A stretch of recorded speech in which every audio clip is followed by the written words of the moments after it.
cups of tea do you reckon you drank in your life? 2.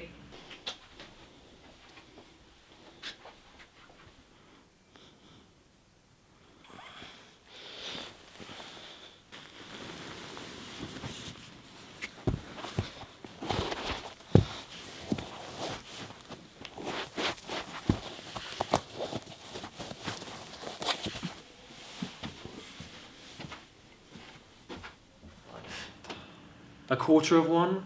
It's such a difficult question to answer. I'm going to say thousands, to be honest. Probably thousands in the last week, it feels like. But no, Yeah. I'd say thousands. Not many, because to be honest, I'm not a really big fan of tea.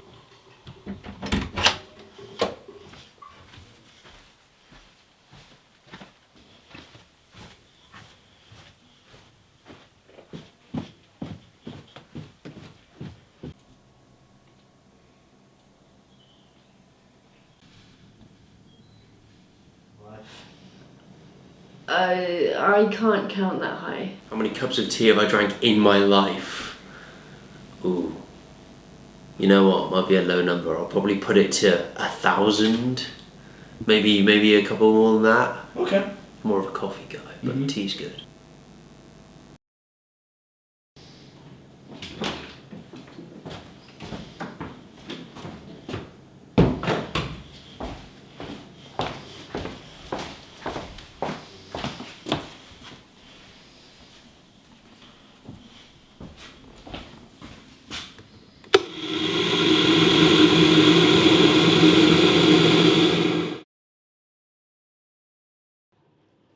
Alright, I didn't see you there.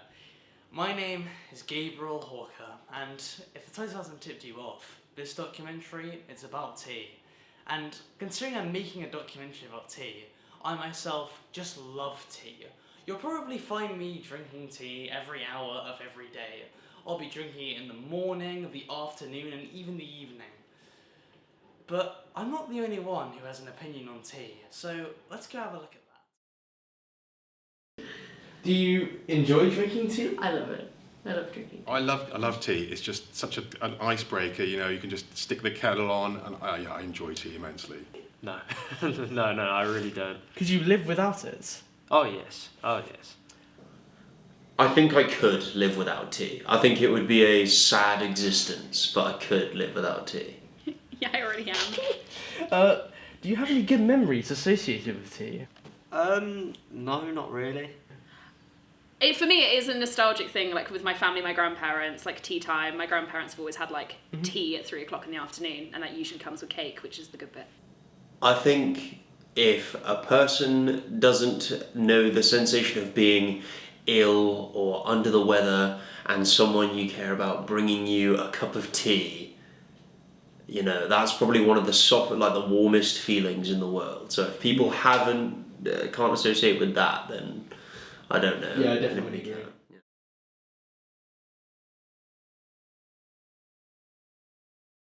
As I recently discovered, tea does not actually originate from the UK. It actually comes from China. It all began with a banished emperor of China named Shun Nung, who was sitting under a tree drinking his boiled water when a single leaf floated into his cup. And that was probably the first cup of tea ever drank. But how did that actually get over here to the UK? Well, the rest of the world outside of China had really no knowledge of tea. The only time it even came close to coming to the UK was when Dutch traders began bringing it into Europe in large quantities at the beginning of the 17th century. And then, over 50 years later after the beginning of the 17th century, tea would finally sit on English soil. But, due to its price, it was deeply overshadowed by coffee in London. So, how did that actually get popular in the UK? Well, the person we have to thank for that is Catherine of Braganza, wife of King Charles II of England. Catherine had a great love for tea, due to the fact that she was raised and born in Portugal. She grew up drinking tea because tea in Portugal was just an everyday beverage. So, at her wedding to King Charles II, many ships transporting luxury items to the UK were brought in, one of which being tea. And then it was done. Tea would go on to become a key cornerstone of British culture. And no matter who you were, you wanted a taste. Okay, now that you know all that, I need to get something off my chest. I was just thinking, tea. it doesn't originate from Britain, but we consider it a key cornerstone of British culture. And that just took me down a rabbit hole of why we even still do these cornerstones of British culture. Why do we take pride in doing them and being British as a whole? I mean, I looked up British culture, like the history of our country, and we've done some messed up stuff.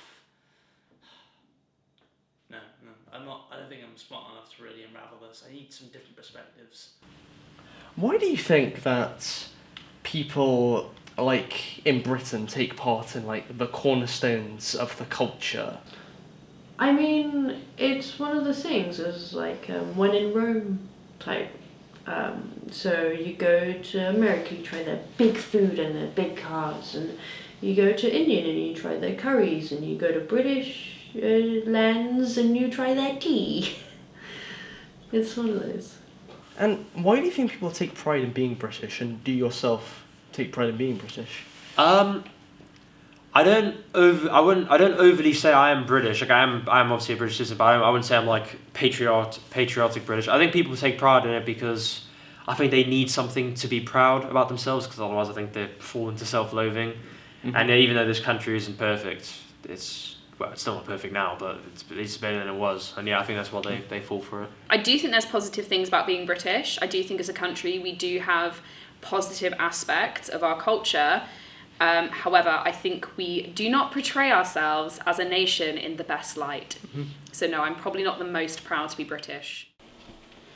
Hi Nola, I'm going to ask you just a few questions about tea and some other stuff, if that's okay. Okay, yeah. How many cups of tea do you reckon you've drank in your life? Well, I've just worked it out, and I think in my lifetime, being in my 70s, I think it's about 121,000. Wow, jeez. Do you enjoy drinking tea? I don't know if I can work it out from that. Yes, I do. I really do. It's always there at the end of a walk, or when you get up in the morning, or during the evening. Yeah. Do you think you could live without it? Well, probably, but it'd be a shame. We'd miss it. Do you have any good memories associated with drinking tea? Yes. All the family at christenings, all sitting around using the old crockery and the pretty crockery with the floral. But yes, in a flask. We take it when we go for a walk, and we have our little cups sitting in a field. Yes. And why do you think people take part in like cornerstones of British culture, like drinking tea, for example? It's just tradition, and it's passed down through the family, and you don't even question it. You just think it's what you do. And why do you think people take pride in being British? Well, it's the same answers really. If you get it from your parents, the respect for other people, and I'm very proud of being British. I think we're very kind people. Mm-hmm. Right, thank you so much for your time. So, after all that, what can we actually learn from all this? Well, tea might not actually be from this country, but it's been in our culture for so long that I don't think it can be removed as a key cornerstone of our culture. But I will say this, don't just drink tea or do any other stereotypical British things just to fit in or feel like you are British. Do them because you love them and you enjoy doing them. For instance, me, I don't drink tea to feel British. I do it because I love it. And I want to restate, I don't just love it because of the taste of it or how it makes me feel. I love it because it's a connection to joy and home. If I'm feeling sad or just down in general, if I have a cup of tea with me, I always feel better. Thank you for watching.